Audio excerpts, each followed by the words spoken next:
Sheekh Jamaal Aliyyi Abdii Raggaasaa akka gargaaramuuf waamicha musliimoota hundaaf taasisanii jiran akkana jedhan.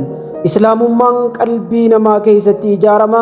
Kanaafuu qalbii namaa jabeessuun baay'ee barbaachisaadha jedhan. Kanaaf zakaa keessaa qooda tokko yookiin takkarra 8 warra reef amane qalbii isaanii jabeessuudhaaf jecha kennama. Kanaafuu yaa jara keenya obboleessi keenya Abdii Raggaasaa Baqqalaa haqa obbolummaa islaamaa dabalatee haqa warra reefu islaama weessaniis nurraa qaba.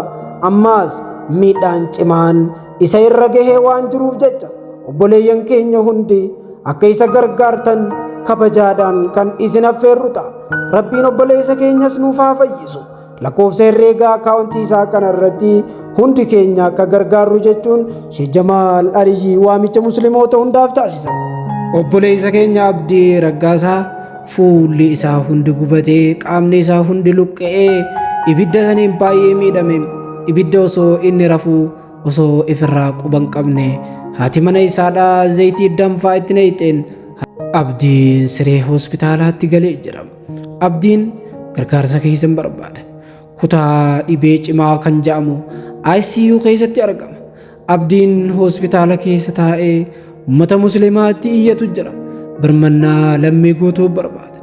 Yaa lammiitii yaa lammii gaafa rakkoo Abdii Raggaasaa cinaa dhaabbachuun har'a musliima hundarratti dirqama. Mee musliimoonni hundi waanuma dandeessan birrii 200-500 haguma dandeessan mee Abdii Raggaasaa cinaa dhaabbadha. Har'a guyyaan abdiidhaan siif jirra jennee qalbii isaa fayyifnu guyyaa har'aan tanaati.